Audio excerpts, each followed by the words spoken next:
Hi guys, welcome to my YouTube channel. I am Professor T-Rex, a professor at daytime. At the same time, I do things like this one. So in this video, guys, I'm going to share with you how to earn passively in Binance. Okay, so let's start.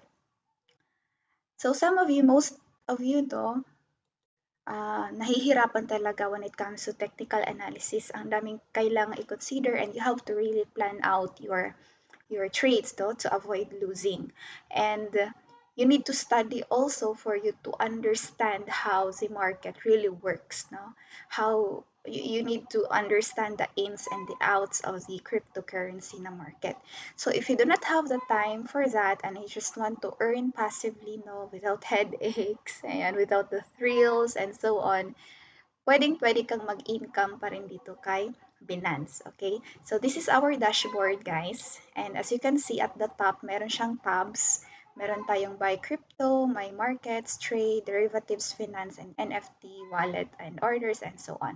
So pupunta tayo, guys, kay finance. Yan. And then let's go to Binance Earn. So dito, para siyang yung concept niya is parang banking, no? You just have to deposit your crypto coins here and then let your coins earn for you passively. Ayan. Let your coin grow for you. So, how much nga ba yung pwede mong i-invest? So, you need around 500 pesos na um, for you to start investing in Binance Earn. Ayan.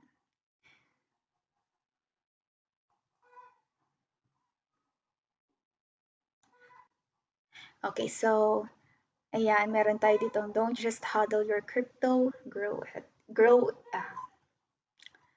And so we have here, don't just hodl your crypto, ayan, grow it. Hodl means, hold on, your dear life. Anyway, ano lang, hodl means you save your crypto, no? Expecting for the price to increase in the future. Ayan, after a year, doon mo na siya i-withdraw. So, aside from hodling, guys, you can also do savings, no? And staking in Binance. So, magkano nga ba yung income mo when you do savings and staking? Okay, so when it comes to savings, ayan, click natin.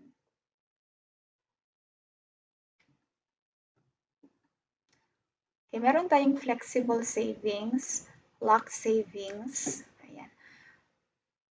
When you say flexible savings, you can redeem, no, you can withdraw your coins anytime you want.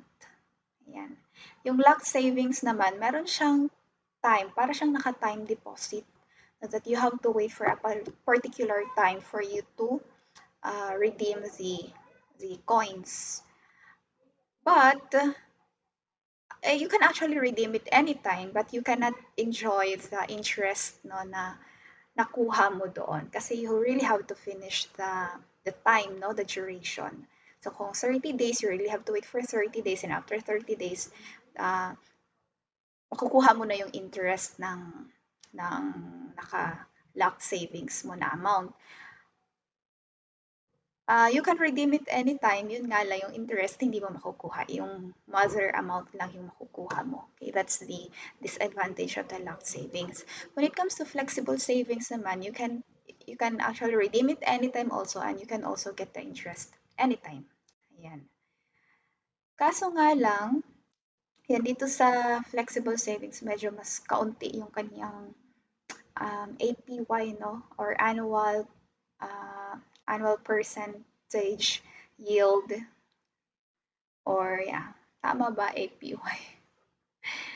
And then, ayan, sa lock savings, medyo mas malaki siya. For example, itong fund, you have their 45%, no, yung kanyang gross for 14 days, and 10% for 30 days, and 15% for 60 days. So, malaki natin itong 45%.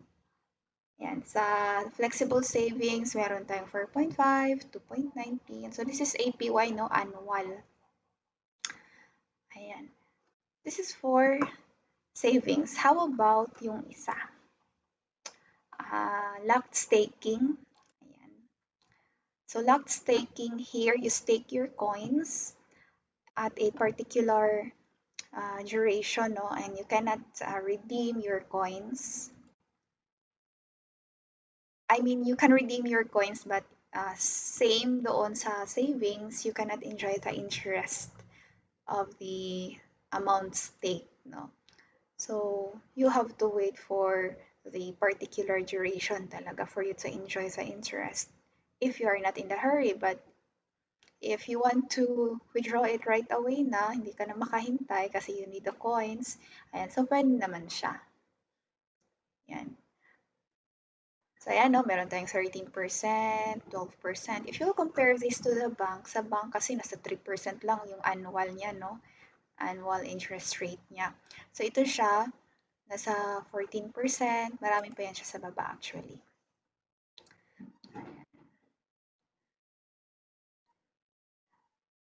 May 25%. Ayan.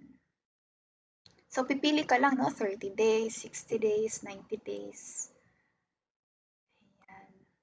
31%. Diba? So, bibili ka lang ng coins, tapos pipindutin mo lang yung stake now. Ganun lang siya. Tapos, pili ka lang kung ilang days. Like this one punta tayo uh, kay Ada. Let's say kay Ada, yes. So, sa 30 days, 5% yung APY mo. If you stake it for 60 days, it's going to be 7%. And for 90 days, 8%. So, sold out na nga si Ada. Oh, ang daming nag-stake pala kay Ada. Meron din ako naka-stake kay Ada, actually. Ayan, so that's it, no? Those are the two ways on how to earn in Binance, no? Without doing any trading. Okay, so this time guys, i-compute naman natin, no, kung magkano nga ba yung makukuha mong interest if ever na mag-stake ka dito sa Binance Staking Program. Okay, so let's say guys, meron kang 100,000. Wow. 100,000, no? Sa bangko mo, nilipat mo na lang dito kasi sa bangko maliit lang yung interest and then you found out about this one. So let's say meron kang 100,000 sa bank mo transferred to Binance and then you bought MDX tapos ini-stake po dito sa Binance yung 100,000 mo. And then you have there, let's say 90 days yung duration ng staking mo. So that's 37.49%. So i-times lang natin, times 37.49. Ayan.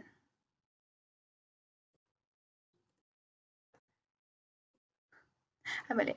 Wait, 100,000. Ayan, times 37.49 na percent. Ayan. So we have 37,419 na interest rate for the whole year.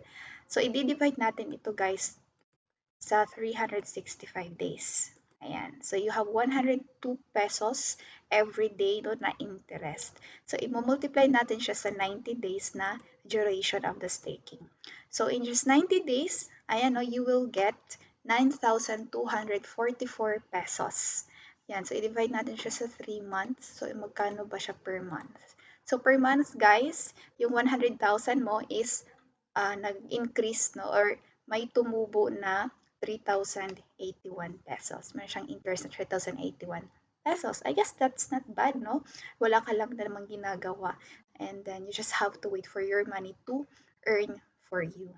Ayan, so that's how you compute your APY in the locked staking.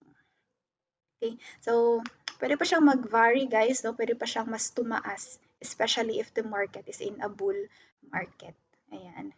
Sana hindi ulit mag-tweet si Elon Musk para hindi siya bumaba na naman, no? So, ayan guys, that's how you do it. So, if you are interested, if you want your money to work for you, then you can do this, no? If you don't want mga technical analysis, mga sakit sa ulo, you can do this one. And I also do staking and savings. At the same time, I also do some trading, no, if I have the time. So that's it, guys. And I hope this video somehow has helped you lang, no, in getting enlightened about this feature of Binance. So if you have the time, please click like and subscribe to my YouTube channel. Thank you so much and have a nice day. Bye.